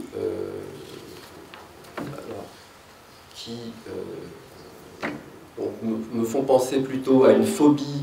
Alors on est plutôt en deçà d'un fonctionnement névrotique, une phobie du fonctionnement mental. Donc là, c'est plutôt les auteurs comme Annie Biraud, psychanalyste, psychiatre, qui avait dans les années 90, je crois, écrit un livre qui s'appelait L'éloge de la phobie. Il y a tout un chapitre sur cette phobie du fonctionnement mental, notamment à l'adolescence. Et plus récemment, beaucoup d'autres auteurs, mais je pense à Nicole Kathleen, pédopsychiatre, qui a monté le centre Mosaïque à Poitiers, qui accueille d'ailleurs, et encore aujourd'hui, des jeunes qui présentent des retraits scolaires anxieux. et qui a beaucoup écrit sur la question de la phobie scolaire, du rôle de l'école, et donc voilà, qui est venu aussi intervenir à Nantes plusieurs fois dans des colloques qu'on avait organisés, et qui est donc voilà, qui a une très très grande expérience. Et alors cette phobie du fonctionnement mental, en fait, on se retrouve donc avec des jeunes qui ont en fait, c'est le lieu de l'école, le lieu du collège est un lieu qui nécessairement impose une obligation de penser, et en fait, ça s'apparente à un danger. Donc, il y a une grande pauvreté de l'imaginaire, des jeunes qui nous font vivre un grand vide intérieur. Donc c'est typiquement, en fait, pour rester assez clinique, des jeunes qui sont à la maison, qui du coup ne sortent quasiment pas de chez eux. C'est pas la question du trajet, de l'école, c'est tout simplement des angoisses de la séparation qui sont massives et qui font que rien que de quitter le domicile est déjà presque impossible, avec le plus souvent, en fait, une figure d'attachement vraiment qui est enfin, voilà, une angoisse de la séparation avec un des personnages parentaux, souvent la mère, ou ça peut être variable, et donc un huis clos comme ça qui va s'organiser au domicile, avec d'ailleurs des enfants ou des adolescents qui deviennent des fois tyranniques, ou alors dans une grande passivité, et voilà, qui peut-être aussi d'ailleurs vont installer une dyade numérique, comme le dit Serge, avec les jeux vidéo, qui vont rester dans leur chambre, qui vont avoir besoin de colmater leurs angoisses, qui sont très profondes, voilà, en étant hyper accrochés à du concret, à du réel, à un jeu vidéo ou à autre chose, à un adulte. Et alors on les voit donc arriver en consultation. Je voudrais dire un mot des difficultés que l'on a, c'est-à-dire que les parents sont pris aussi dans ce huis clos, dans ce cercle vicieux qui fait qu'on n'arrive pas du tout, ils sont désemparés, ils n'arrivent pas à s'en sortir. Et alors, tout à l'heure Serge en parlait aussi, qu'est-ce qu'on a comme traitement? Alors les médicaments, bon, je ne suis pas un grand fan, je ne suis pas non plus contre, mais quand même dans ces cas-là, les anxiolytiques peuvent aider un peu. Les antidépresseurs, c'est vraiment quand il y a un tableau vraiment dépressif, ce qui n'est pas forcément le cas, parce que justement tout ce fonctionnement-là, souvent est en lui-même antidépressif. Donc les traitements médicamenteux avec les effets secondaires ne sont pas forcément du tout la panacée, loin de là. Les psychothérapies, je disais que ce sont des jeunes qui nous renvoient un vide, soit une hostilité, un déni, une relation duel qui est vécue de façon très, très menaçante, un déni ou alors une hyper-intellectualisation, des sentiments de honte, d'échec, enfin bon, vraiment, c'est très très difficile. Je propose une hospitalisation par exemple temps plein, une séparation complète avec les parents, ça paraît évident. On se dit bah, il faut couper, là, il faut qu'ils sortent. C'est refusé. Le plus souvent à l'évidence, d'emblée, je ne les reverrai pas d'ailleurs la deuxième fois si j'insiste trop, et les parents aussi qui sont pris vraiment dans le circuit, dans le système, peuvent aussi mettre longtemps à accepter cette séparation complète en hospitalisation. Donc du coup, l'hospitalisation de jour, c'est un peu un entre-deux, avec donc des soignants qui vont... Alors on a monté aussi un temps comme ça d'hospitalisation par semaine, une demi-journée, où on reçoit ces jeunes-là ensemble. Ils peuvent aller jusqu'à 7, 8 jeunes avec quelques soignants. Donc voilà, on utilise différentes médiations thérapeutiques. Et l'idée, bien sûr, c'est de partager un peu la souffrance à plusieurs, d'utiliser des médiations créatives. Mais voilà, bien souvent, les soignants me disent « on galère ». Ils font groupe, mais en même temps, ils n'expriment rien. Il nous renvoie ce vide, on est un peu sidéré en tant que soignant. Et je me disais voilà, que dans l'arsenal des médiations, et alors là pour le coup par rapport aussi à ce que disait tout à l'heure Olivier, parfois de trop grands protocoles quand on fait des recherches avec les robots ou autres, là on avait vraiment envie de se lancer pour la réalité virtuelle avec quelque chose de très spontané Et là, avec Pierre-Henri, qui lui aussi est très créatif et n'avait pas envie qu'on s'enferme dans quelque chose de trop protocolaire, même si je rappelle que les TCC et la TERV peut être vraiment sûrement un bon outil dans certaines situations cliniques. Dans celle que je décris, on avait envie d'être dans retrouver un plaisir du fonctionnement mental, c'est déjà énorme, à plusieurs, hein, parce que là, on parlait des thérapies individuelles, d'ailleurs, bon, je ne l'ai pas dit, mais aussi, ce sont des jeunes qui nous font un peu tourner en bourrique, qui nous disent que dès demain, j'irai en cours, bien sûr, il n'y a pas de problème, je vais m'habiller, je prendrai mon petit-déj, et puis tous les matins, les parents essayent de les forcer, etc. Et c'est l'échec et l'effondrement narcissique qui s'aggrave. Donc il y a quand même une dynamique du côté, quand on parle des adolescents, hein, une dynamique de groupe qui est quand même fondamentale à cet âge-là. Et je me disais qu'utiliser la réalité virtuelle, avec cette idée du casque, qui pourrait, là c'est une voie de recherche, hein, je me disais qu'on pouvait peut-être prendre les métaphores de Serge aussi Tisseron quand il parle de ce fantasme de peau commune que dans ce livre que j'aime beaucoup, là, Hitchcock-Magueri, où il reprend les travaux de Didier Anzieux et toutes les fonctions du moi peau, avec l'idée que les images, on peut avoir ce fantasme par le biais de l'image d'une peau commune, de retrouver en fait les premiers liens de la mère et de son bébé avec la peau du bébé, et comment les images pourraient nous ramener à ça. Alors je me dis que ce côté contenant, immersif qu'on a quand même avec la réalité virtuelle, puisque tu vas en parler, hein, d'être inclus avec un thérapeute dans l'image, peut-être ça pourrait avoir, en tout cas c'est une hypothèse, une fonction comme ça de relancer un premier moment, créer ou recréer ce fantasme, et avec des jeunes en hôpital de jour qui pourraient avoir un retour sur l'image avec un écran, et qui pourraient, pendant que le jeune est avec son casque en train de vivre des choses, pouvoir commenter, intervenir, donner des conseils, ou alors ensuite on se passe le casque et puis il y a l'autre qui revient, un petit peu comme ce que disait Olivier tout à l'heure, hein, quand on est avec les robots. C'est toujours cette idée en fait qui nous fait qu'on se retrouve ici, d'ailleurs avec plaisir. C'est que c'est pas la machine, c'est pas le casque, on ne veut pas les enfermer dans ce... la machine ne remplace pas l'humain, je le répète. Et du coup, là, c'est peut-être relancer le processus adolescent par le biais, comme ça, de la place du groupe des PAIRS, hein, les pairs, qu'on pourrait envisager dans ce dispositif. Voilà, je laisse la parole à Pierre-Henri, après cette introduction, et à toi. Je vais tester réellement le micro, ça va? Vous m'entendez sinon? Je vais réinsister sur ce message clé qui me paraît vraiment important, c'est la complémentarité. Les études montrent l'efficacité des thérapies d'exposition à la réalité virtuelle dans le traitement de la phobie. Et on peut s'en réjouir pour atténuer, diminuer la souffrance des patients. Après, notre optique, c'est vraiment de pouvoir explorer quelque chose de plus qualitatif, de plus clinique, et notamment avec une problématique que je vis dans ma pratique de psychologue clinicien, c'est comment trouver des outils facilement intégrables dans la clinique quotidienne, variée, et comment faire avec toute cette complexité, cette créativité. Et là, on va voir, j'ai amené, pour commencer à présenter nos acteurs non humains, comme dirait Bruno Latour, le portable. Il y en a un qui est présent peut-être de manière abstraite et non tangible, c'est le Wi-Fi.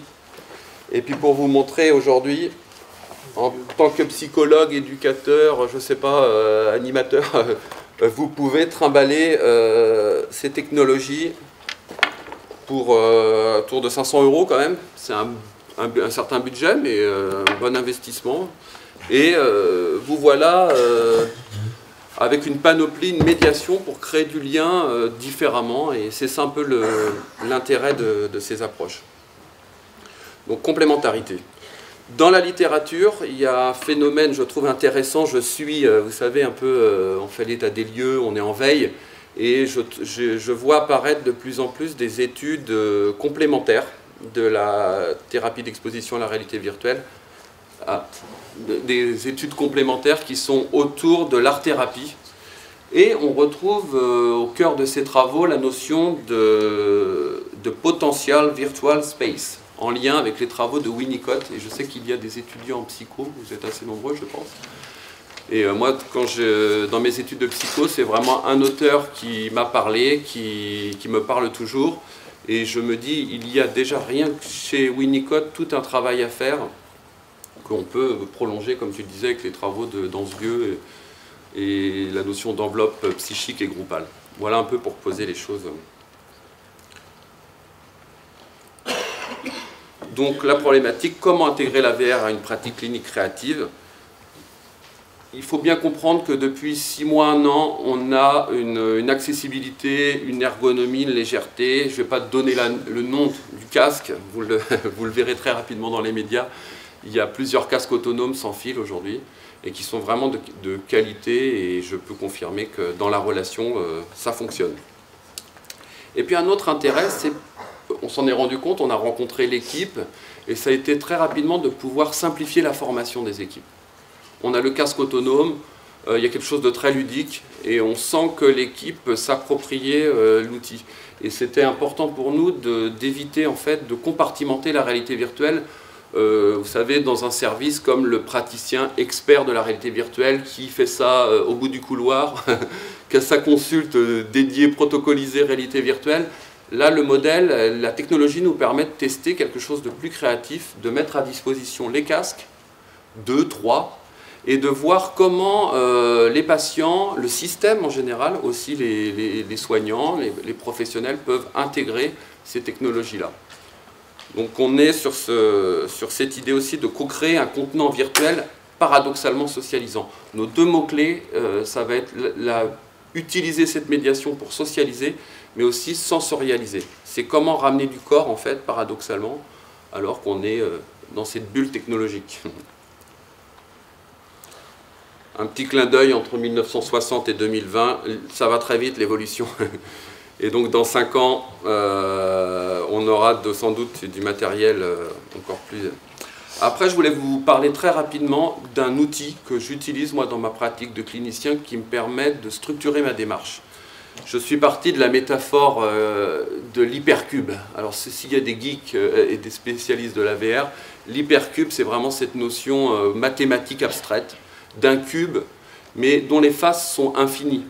Et je trouve que dans la pratique clinique avec la réalité virtuelle, on a ce sentiment un peu vertigineux de se dire on va pouvoir jouer avec la réalité elle-même. On va pouvoir jouer avec le cube 3D et prendre de la hauteur, voir le traverser, le transpercer. Et c'est comme ça que aussi ça peut être intéressant de vous préciser. Moi je travaille dans ma pratique clinique autour de l'hypnose et de la transhypnotique, qui me paraît être un phénomène en lien... c'est pas la même chose, mais en lien avec ce sentiment de présence et d'incarnation qu'on retrouve dans la réalité virtuelle. Donc voilà les 6 étapes qui peuvent être intéressantes à explorer. On va regarder plus en détail. Voilà. Une petite vidéo. Donc imaginez, là j'étais avec un patient, donc on a le casque, on peut se l'échanger. Donc il y a l'idée autour des travaux de Winnicott du squiggle, de pouvoir co-créer quelque chose. Co-créer en permettant de naviguer dans l'espace, petit jeu de mots, trans hypnotique, mais transitionnel aussi. Jouer avec les niveaux, on peut aller avec le patient dans des niveaux microscopiques. Donc vous imaginez les métaphores qui peuvent venir, des niveaux macroscopiques, jouer avec le dedans, ni dedans ni dehors d'ailleurs. On peut jouer avec cette notion d'être proche, d'être lointain. Et tout ça, dans la pratique clinique du psychologue, pour moi, ce qui est important, c'est des fois de poser le casque ou de faire des pauses et de questionner, de mettre du verbal, du narratif pour savoir comment le patient ressent les choses. Donc naviguer, animer les transformations, jouer avec les effets, avec la temporalité. Ces outils-là de sculpture VR, vous avez des brosses qui permettent de projeter des paillettes, des effets divers et variés, avec de l'audio associé à ces effets-là. Et je vous assure, c'est très intéressant de demander à la personne ce qu'elle ressent à ce moment-là. Et il y a des données sensorielles. corporelle. Dans le cube, on peut ouvrir une autre phase qui est l'idée d'importation, importer de la singularité de la culture. Ça, c'est très intéressant, c'est-à-dire que c'est complémentaire avec ce que l'on fait déjà dans le service. Si l'enfant a dessiné, s'il y a des fresques, on peut prendre en photo et importer dans le monde 3D, comme une texture. Vous voyez l'ouverture. On peut exporter pour sauvegarder, c'est-à-dire conserver, comparer et réutiliser éventuellement dans un jeu vidéo. Moi, je suis un geek passionné de... Je m'amuse avec Unity, ceux qui connaissent, ou Unreal Engine, pour créer des petits, moi à mon niveau, des petits clips, des clips VR, des petits jeux. Mais c'est vrai que la création du patient peut être exportée et après mis en scène dans un logiciel. L'idée de transposer, et ça c'est très important, tout ça c'est pour créer de la socialisation. Donc transposer dans la réalité sociale. Comment faire? Par l'exportation, on peut imaginer imprimer en 3D. Partager sous forme de vidéo. Parce que ce casque de réalité virtuelle, autonome, par le réseau Wi-Fi, on peut avoir un retour en fait vidéo. Donc ce qui va permettre dans un groupe de partager l'expérience singulière de celui qui est immergé. Donc il y a vraiment plein de choses à créer. Et puis le dernier point, c'est l'incarnation. L'incarner, pour moi, en tant que dans la pratique de l'hypnose, c'est au final ce qu'on cherche, c'est la sensorialité. C'est l'idée que le changement va venir par ce changement de perception. Donc là, sur la vidéo, vous voyez aussi la possibilité de s'exposer à des symboles du milieu scolaire. Ça n'empêche pas de mêler aussi l'exposition, d'aller piocher dans des librairies en ligne sur Internet, quasi infinies, des modèles qui sont déjà faits par d'autres, d'icônes. Donc, vous voyez, en tant que thérapeute, on peut choisir de la non-directivité, de laisser vraiment le patient co-créer, créer sa scène, ou alors, en fonction des intentions, et je reviendrai sur cette notion-là, intention thérapeutique, lui apporter, par exemple, des éléments de sa vie, symboliques, très sécurisants, comme là, en ce moment, sur l'écran, vous voyez le ballon bulle, donc c'est un enfant pour qui le foot est important dans sa vie, lui apporte de la sécurité. Et là, le délire, excusez-moi, c'est d'imaginer pouvoir rentrer dans ce ballon bulle. Et qu'est-ce qu'on ressentirait dans ce ballon de foot, dans cet univers, de manière immergée? Et c'est là, vous voyez, tout le travail de narration et de sensorialisation qu'il peut y avoir derrière. Et en plus, en lien avec son joueur Kylian Mbappé. Et on peut mettre en scène. En fait, il y a l'idée aussi de mise en scène, et là, de créer, de mettre des petites paillettes. Vous voyez, et ça demande un petit temps d'apprentissage pour le patient, mais qui est, je trouve, une première séance de 3/4 d'heure, il maîtrise. Il maîtrise la palette. La palette est pas compliquée, en fait. Vous avez, avec votre contrôleur, je vais prendre un contrôleur, main gauche, quand vous faites ça, vous avez la palette. Et vous sélectionnez comme ça, et vous sculptez, vous peignez.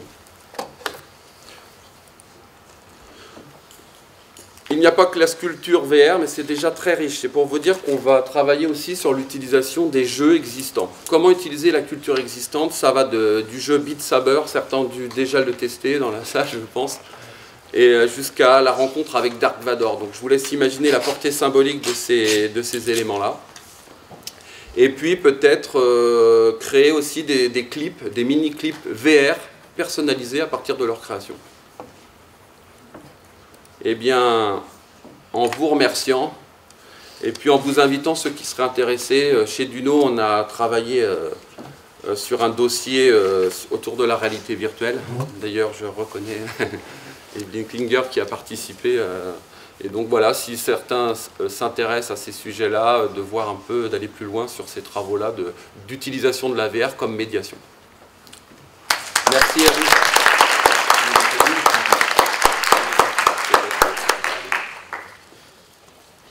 Un grand merci à tous les deux. Alors, vous avez remarqué qu'il y a un mot qu'Eric Chaltiel n'a pas utilisé. Peut-être qu'il est venu à votre esprit s'il n'est pas venu, ou même en plus encore s'il est venu. Je voudrais le prononcer explicitement pour lever quelques ambiguïtés. C'est le mot hikikomori. Vous avez tous dû entendre parler des hikikomori. Ces jeunes qui, au Japon, et certains disent qu'il n'y en aurait pas seulement au Japon, mais le problème est le seul pays où il s'agit d'un problème désigné explicitement comme un problème de santé publique, c'est le Japon. Les hikikomori sont des jeunes, grands ados ou jeunes adultes qui restent à la maison.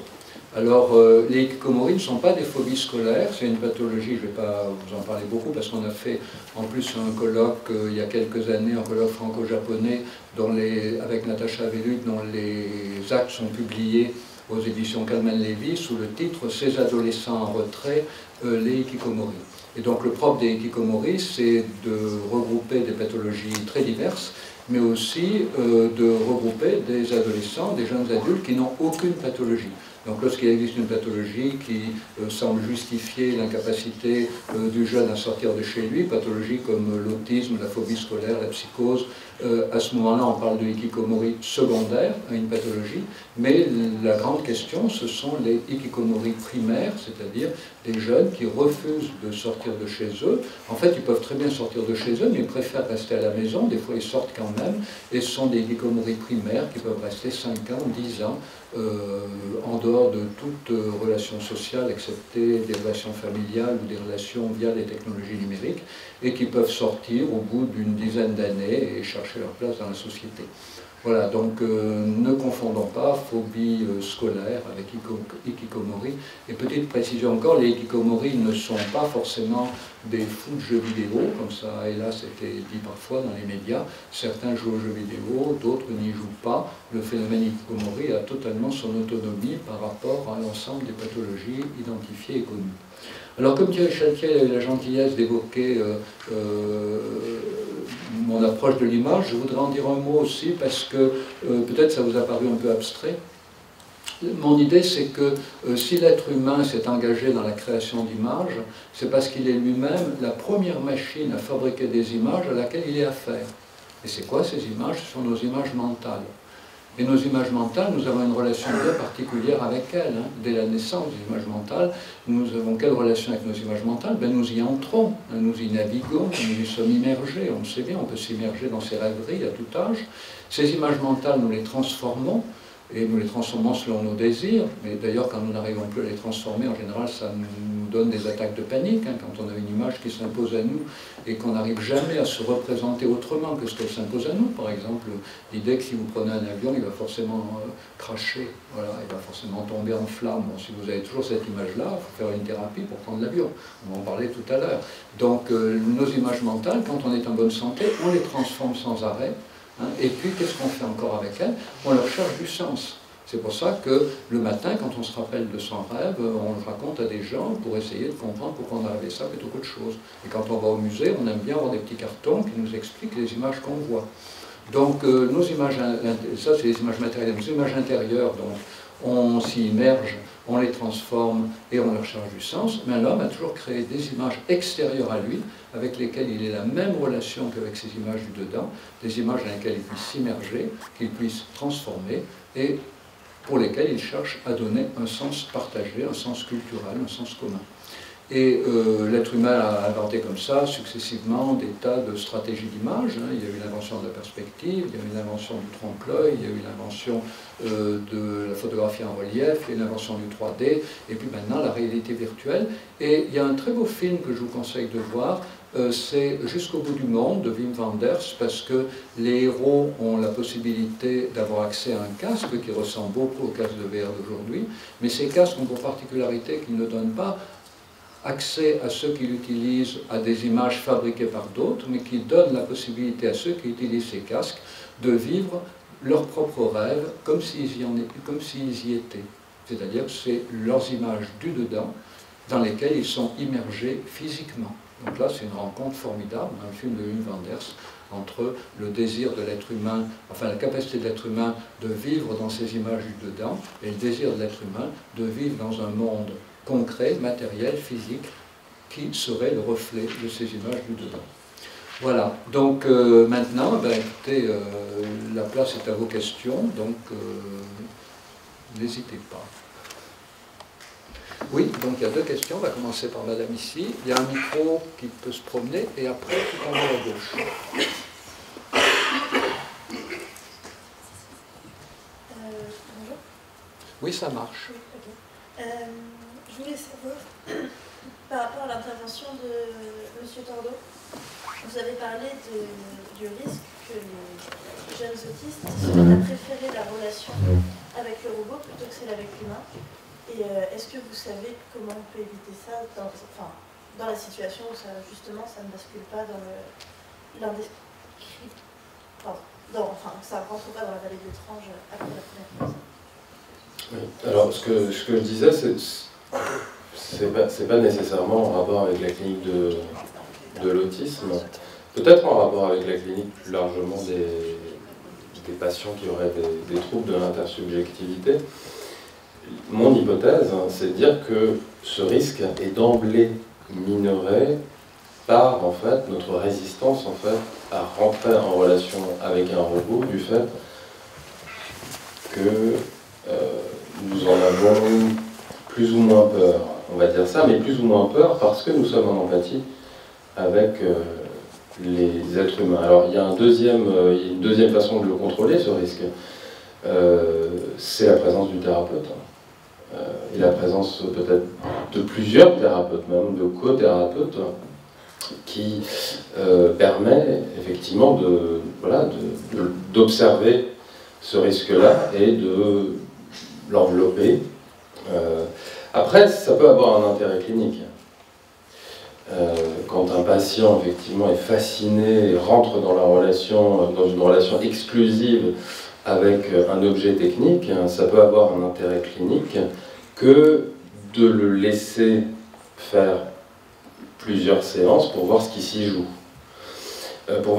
Parce que parfois il s'y joue en fait une forme de résonance entre la machine et soi, ce qui va permettre, si nous le comprenons, c'est-à-dire si nous sommes compréhensifs face à cette résonance, de mieux entrer en interaction avec le patient ensuite. Voilà. Merci.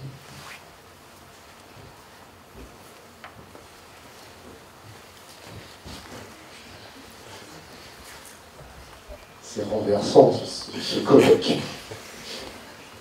Olivier, j'avais une question à vous poser.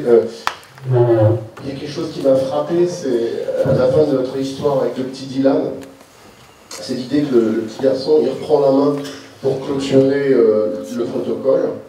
Ensuite, il change de média d'interaction en passant à la feuille. Et puis finalement, il écrit à la main sans recourir à une écriture standardisée qu'offre l'ordinateur. Alors ma question c'est pourquoi passer ainsi à la feuille de papier pour dire que c'est fini? Alors, il y a plein de choses qui peuvent être dites. Déjà, je pense que simplement, c'est aussi le fait que dans le protocole, on finissait toujours par un temps de dessin. Et donc, du coup, en fait, c'était aussi habituel que l'enfant finisse avec un crayon et une feuille pour pouvoir mettre fin à l'atelier. Après, ça serait une première réponse, on va dire, basique, mais n'empêche que c'est important quand même de le remarquer, il y a bien fait quelque chose qui a changé, c'est que d'habitude, il faisait un dessin, les enfants font un dessin en lien avec les émotions, là il n'a pas fait un dessin, il a marqué fin. Et ça c'est quelque chose de très intéressant aussi qui peut se passer dans l'autisme, enfin en tout cas moi, ça va être mon hypothèse, c'est que les enfants autistes travaillent avec différentes modalités sensorielles. Il y a un auteur qui s'appelle Donald Meltzer qui parle généralement d'un concept qu'il appelle le démantèlement sensoriel, le fait que du coup, des fois il y a tellement d'informations qui viennent un petit peu de partout pour l'enfant autiste que en fait il y a un risque de démantèlement et que ils sont un peu perdus et qui se fixent sur une zone de stimulation particulière par exemple, ou un type d'interaction avec le monde particulier. Et en fait, le robot, et ça c'est des théories que vous retrouverez dans le livre de Frédéric Tordo, Le numérique et la robotique en psychanalyse, il va avoir un impact aussi intéressant, c'est une fonction enveloppante pour l'enfant autiste. Et en plus, le fait là de passer par le corps du robot, ça peut avoir, à mon avis, ce côté enveloppant qui va permettre d'amener pendant un temps un remontellement sensoriel qui permettra également de passer par un autre média qui va être le média écrit.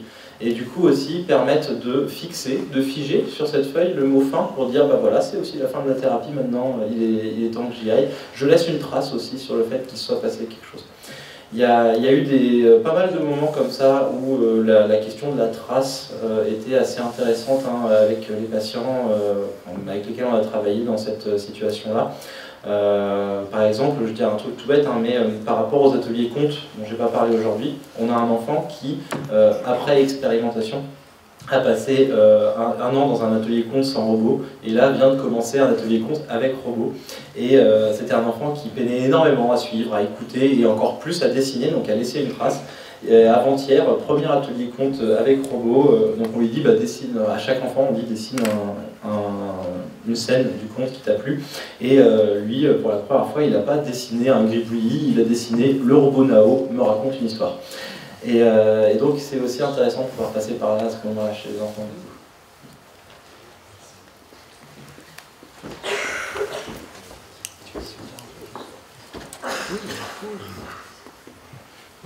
Merci pour vos... Je ne sais pas si le micro fonctionne.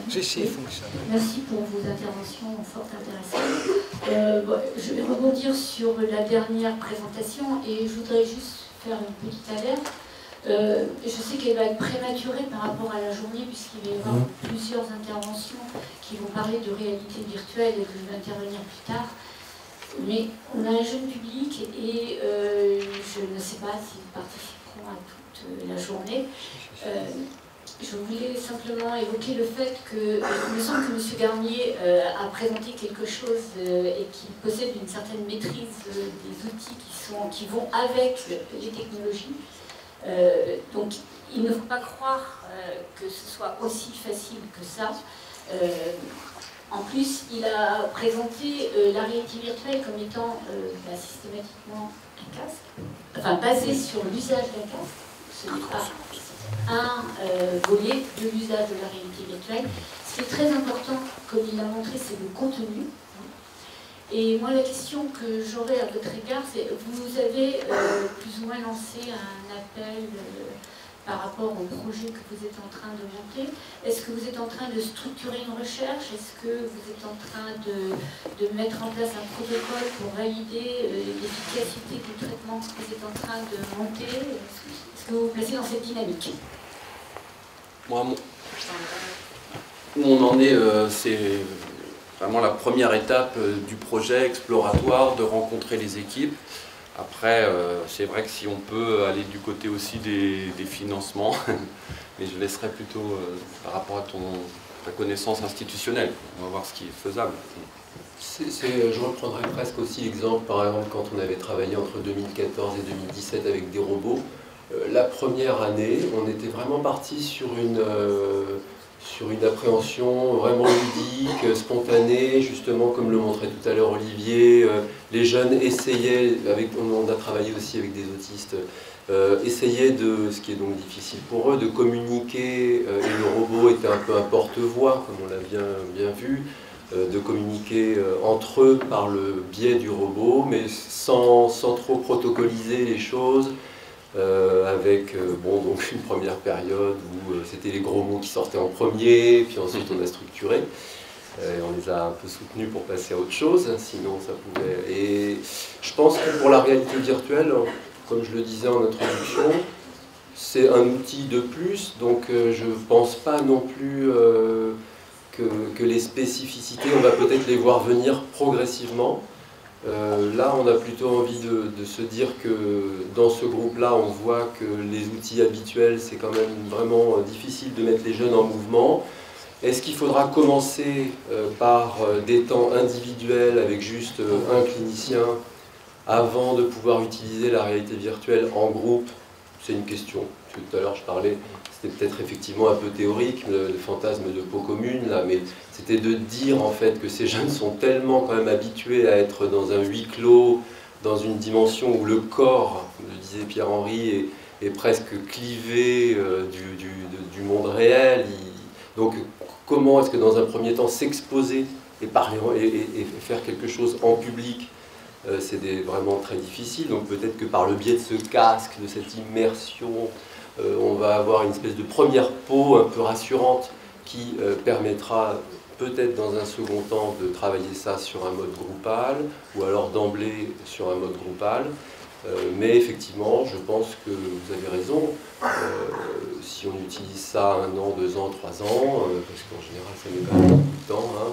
On n'est pas parti d'abord avec des idées de protocole, mais peu à peu, je pense qu'on pourra sûrement structurer quand même un trimestre où on pourrait jouer à tel jeu parce que ça va être utile, puis ensuite quelque chose de plus narratif, peut-être dans un premier temps plus sensorimoteur. Enfin, c'est un réel choix d'être, comme on dit des fois, bottom-up. C'est partir vraiment des interactions. Qu'est-ce qui va se passer sur le terrain? C'est aussi pour fédérer, pour créer, que ce soit le système de toute l'équipe qui s'approprie ces technologies-là et qu'on regarde après comme une recherche-action, comment ça s'est construit. Donc c'est très clinique, très qualitatif dans un premier temps, pour émerger vers après peut-être des idées de protocole, mais on pense que c'était à notre hauteur aussi en termes de moyens concrets par rapport à l'institution de pouvoir fonctionner de cette manière-là. Je vous propose que vous continuiez cet échange et en revanche, je vais prendre une toute dernière question, puisque je crois que vous en aviez une, et une réponse assez courte des personnes interpellées, s'il vous plaît.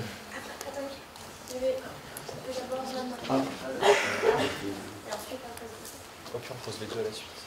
Je voudrais revenir sur la deuxième intervention. Ça marche toujours pas. Dans le cadre éventuellement d'une expérience qui pourrait être reconduite avec un nombre d'enfants plus nombreux, est-ce qu'on pourrait imaginer la création de 1 ou 2 groupes supplémentaires en mettant en lien les émotions exprimées par les robots et un éducateur spécialisé, par exemple, qui justement mimerait lui aussi les émotions pour que les enfants puissent faire le lien? Pourquoi pas? Ça pourrait être intéressant. Après, de toute façon, tout est intéressant. Donc, nous, si on nous donne les patients, les moyens et le temps, on fait tout ce que vous voulez. Voilà. Olivier, vous avez compris, puis tous les gens autour de cette table sont soucieux d'établir des partenariats pour élargir le nombre de sujets avec lesquels des protocoles sont installés. Question? Non, mais... Vas-y. Allez-y.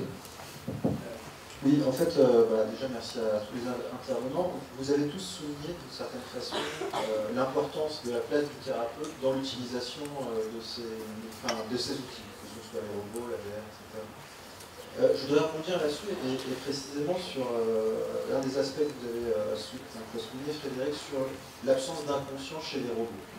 Et ça, moi, ça qui m'a frappé, c'est que je me suis demandé justement si l'aspect thérapeutique était possible sans inconscient du côté du thérapeute. Et dans ces cas-là, en effet, on peut imaginer que ce qui protège, en tout cas, l'espace thérapeutique d'un remplacement par le robot, c'est bien la nécessité de la présence d'un inconscient dans cette scène-là. Et en même temps, je me suis demandé, est-ce que c'est juste que le robot n'a pas d'inconscient? C'est-à-dire, le robot, ça reste, c'est très bien montré, l'écriture informatique. Et dans cette écriture informatique, dans des études un petit peu au niveau de la théorie de l'information et de la communication, je pense aussi à John Bernstein, etc., on voit que en fait, les codes ne sont jamais tout à fait sans intention inconsciente de la part de ceux qui les écrivent. Il y a l'inconscient du concepteur, qui peut interférer ou en tout cas qui peut poser certaines questions. Je trouve que ça, c'est quand même intéressant de garder en tête quand on va justement choisir les robots utilisés dans les thérapies. Et j'ai été aussi marqué, ça sera ma question, par le fait qu'en fait, que ce soit les robots Android, notamment, etc., par rapport à son modèle humain, ou les robots utilisés dans les thérapies, il y a quelque chose qui fait systématiquement défaut, c'est le regard. C'est-à-dire que, et là pour le coup, je trouve que la psychanalyse est utile pour rappeler quelque chose de fondamental dans la dimension du regard des inconscients. Et je trouve en l'occurrence que le robot humanoïde, enfin Android, on s'y trompe pas. Il a un regard figé, donc il y a bien une expression qui est figée, qui mime l'expression physique, mais d'une certaine façon, il y a quelque chose de définitivement moins vivant dans la machine qui, de ce point de vue-là, sépare radicalement l'humain de la machine. Je pense que c'est tout à fait important de le re-souligner.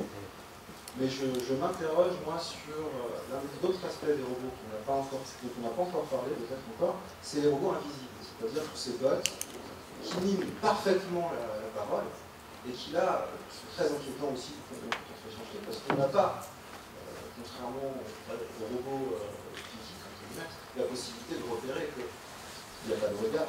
La voix, pour le coup, autre paramètre important de la classique analyse de l'anthropologie, est parfaitement simulable et les réactions, les manières de répondre à des patients peuvent être là aussi très modifiées. Il y a des tentatives pour le faire déjà. Des thérapeutes virtuels, qui répondent par texto, etc. ou des bots. Et j'ai plein d'anecdotes dans l'organisation d'un colloque où une collègue, par exemple, parlait longtemps dans l'organisation colloque avec un bot. À la fin de la réorganisation d'un colloque, l'invite à boire un verre. Et l'intelligence artificielle de la classe, c'est impossible. Je suis une intelligence artificielle. Ça, je trouve que c'est une expérience sociale qui est déjà possible et qui est très bizarre, en fait. Je vais juste rebondir rapidement là-dessus parce que moi-même, quand j'ai commencé ma thèse, j'étais persuadé que l'intérêt du robot dans la thérapie, c'était le fait qu'on soit sur une machine sans sujet ou une machine sans inconscient.